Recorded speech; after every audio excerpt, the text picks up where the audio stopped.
नसीहत इस मौके पर हमारा ये जो दौरानिया ज़िंदगी है, ज़िंदगी का दौरानिया जो हमें लाइफ के लिए जो टर्म मिली है,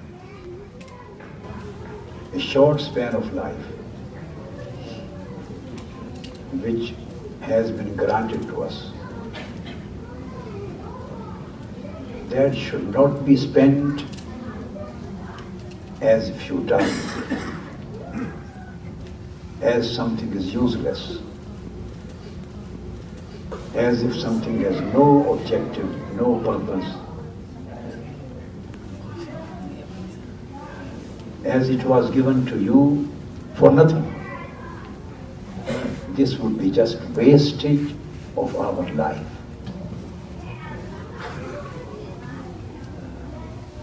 Life has been granted to us as a gift of Almighty Allah. And every gift and every blessing which Almighty Allah bestows on us is a test. Whenever a gift is granted to you, so granting of gift is not something in itself. This is not an objective in itself. This is not a destination in itself. This is not the sole purpose in itself. Blessings are granted for some particular purpose. Gift is bestowed onto you for a specific objective.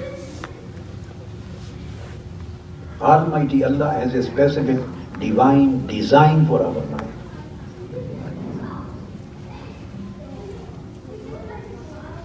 This is just a part of our very long continuity and a very long existing, which starts from the heaven and which will end up in the heaven. We started our life from the heavens. Our life does not start from the day of our birth.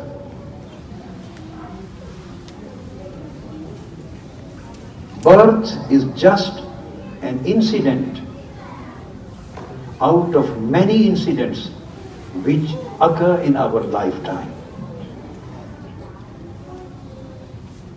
Birth is just a change.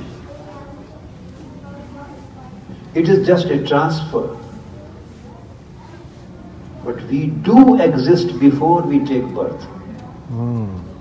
We existed before we were born. Birth is not a beginning of the life. In the same way, death is not the ending of the life.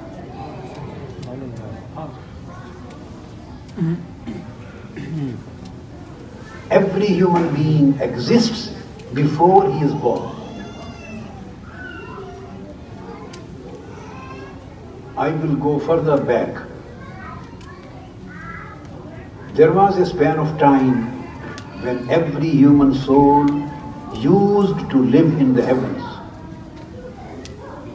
Before the human souls and human spirits got this physical dress to wear. This body is a dress. We were dressed with this body, with this biological body, when we were born, in order to fulfill and to match with the circumstantial needs and necessities of the time, of the society, of an environment, of the world in which we have been sent to live in. When we were not born, and we are not born, it does not mean that we did not exist before. We were existing before our birth took place. But where did we exist at that time? We used to exist in the heavens. There is the world of spirits, world of souls, world of light. That is the place where angels live.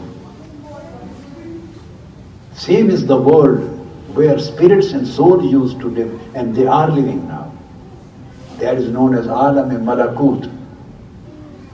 The world of spirits and the world of nights, the heavens. We used to live there.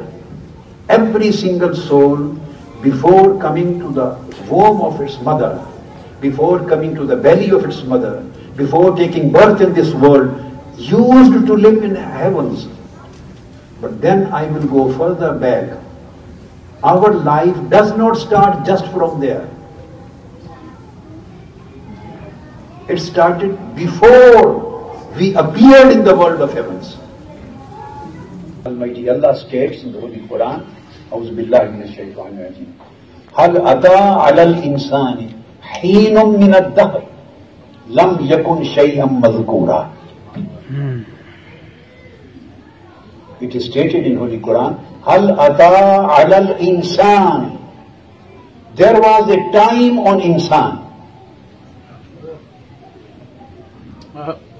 A time has passed on insan. Every human has passed through that time. Every human has passed through that period. Which time? Lam yakun shay'an madhkura. When he was in existence, but he was not known. So there was a time in the life of humans when the humans existed, when they were existing, but they were never known. They were in existence, but they did not appear. They were in existence, but they were not perceived. They were in existence, but they were not conceived. They were in existence, but nobody was able to touch them. Nobody was able to hear them. Nobody was able to see them.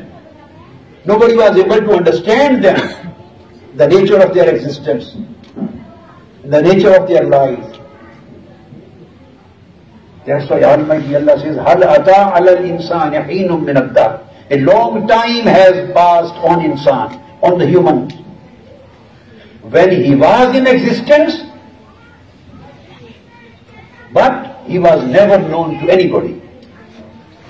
So human life starts from that long time.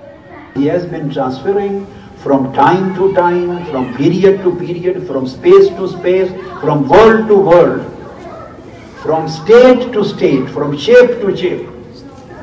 It has been transferring from state to state. The states kept on changing. The shapes of humans kept on changing. The worlds kept on changing. But the human being, he remained the same. What change occurred on him? Just he went on changing the dresses. There was a time, unknownness was his dress.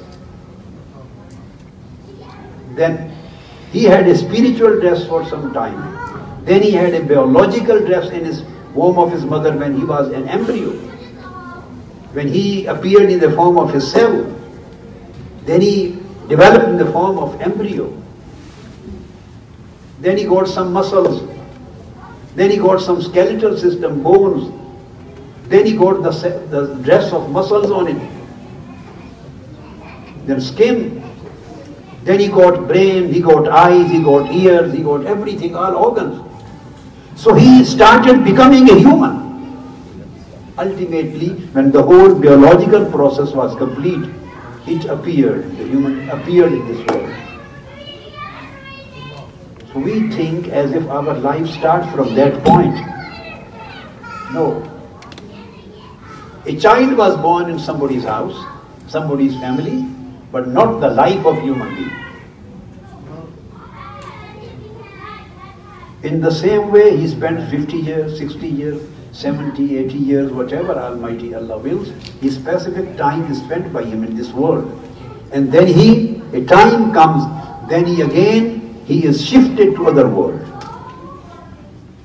So this is just a shifting from a place to place, shifting from a world to world, shifting from a specific span of time to other span of time. So these are doors through which the human passes and enters in the new world.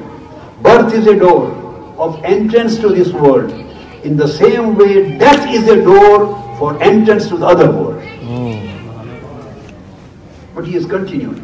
Life is continuing. Then we will have another mother's womb, mother's belly, and that is qabr, grave. It is just like the womb of mother. As you stayed for some months in the womb of mother, in the same way you will stay for some years in the womb, in the belly of the qabr, grave. Then you will again appear. Then there will be again reappearance, resurrection. As you were resurrected in this world, the day you were born, you will be resurrected again from in another world the day when you will stand up from your grave. This is a long human life. So whatever you earn here, the good deeds, the pious deeds, act of piety, act of righteousness, act of taqwa, ibadah, worship, you please Almighty Allah. You get closer to Almighty Allah. You adopt good behavior, good moral values, good ethical values. You try to become good human beings, good mu'min, good Muslim. You try to become muttaqi. You try to achieve an-nafs al-mutma'inna. When Almighty Allah is pleased with you, the more you achieve and earn in this world, the more you get in the life after death. This is a bank balance which you are preparing and sending to your for your next life. But we don't bother about that. We are never serious about that. Almighty Allah may help us in understanding the truth of life and reality of death. Allah पाक दर्जात बुलंद करे, आपकी अहलिया की वालदा Mazda के दर्जात बुलंद करे. You have to earn good deeds, piety, pious life achieve करे. Good morals, good human beings, good behavior, good interactions, good dealings with other people, fulfilling the rights of others, fulfilling your obligations. You would be judged by your actions, your deeds, your character, not by your dress or your complexion, your face. No, you will be judged by your deeds, by your character, not by the language you speak. You may speak English, you may speak Urdu, you may speak Arabic, you may speak Bangladeshi, you may speak any language. The languages have nothing to do with your life hereafter. Whatever dress you wear, it is of no benefit for your next life. The whole world you achieve and earn and make the money, and it is not beneficial for your life hereafter. The beneficial thing is that what kind of deeds you earned. What was your character? What was your behavior towards Allah and towards His creation?